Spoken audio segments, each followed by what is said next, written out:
Bamako le 12 octobre 2021. Bonjour à toutes et à tous et bienvenue à votre flash d'information sur Malicouna Fun Web TV.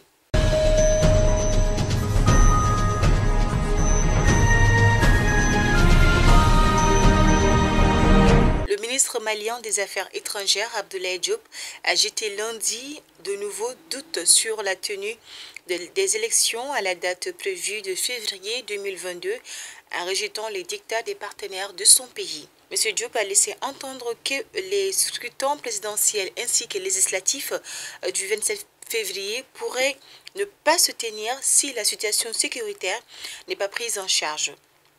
Lors d'un point de presse avec son homologue marocain, M. Nasser Bourita, à Rabat, nous avons un défi supplémentaire qui est venu avec le désengagement du partenaire français qui risque de créer un vide sécuritaire que l'État malien doit combler, a ajouté M. Diop. Paris a entrepris de réorganiser son dispositif militaire au Sahel et cela en quittant notamment les bases les plus au nord du Mali, Kidal, Tombouctou et Tessalit, et en prévoyant de réduire ses effectifs dans la région d'ici à 2023 de 2500 à 3000 contre plus de 5000 hommes aujourd'hui.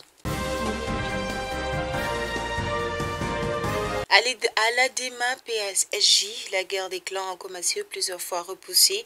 Le congrès du parti va se tenir ce dimanche 17 octobre 2021, un moment clé en vue de la présidentielle 2022, et cela pour une formation plus que jamais divisée, des coups bas, une situation délicate, une volonté de déboulonner le camp au pouvoir.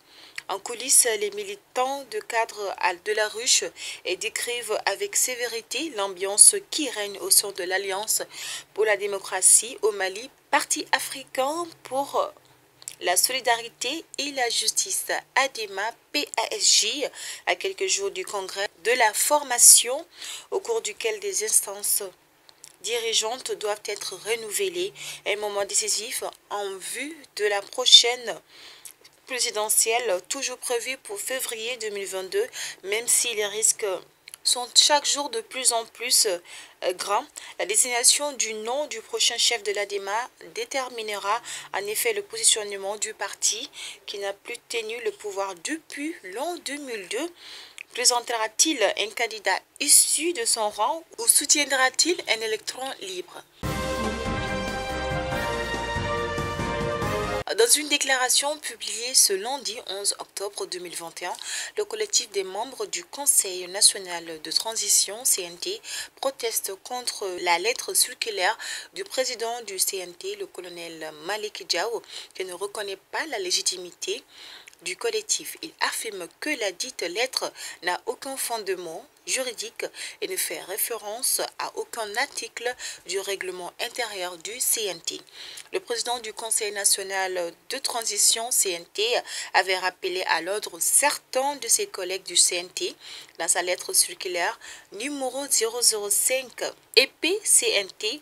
Le colonel Diaw avait en effet déploré que le dit collectif utilise le nom du CNT dans leur activité.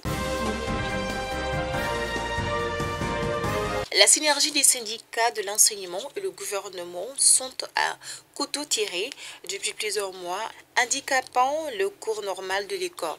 Les derniers examens au niveau de l'enseignement secondaire se sont déroulés sous haute tension. La rentrée prochaine fixée à la date du 1er novembre 2021 n'est pas aussi rassurante du côté des parents d'élèves au motif que les enseignants ont brandi leur hanche de guerre.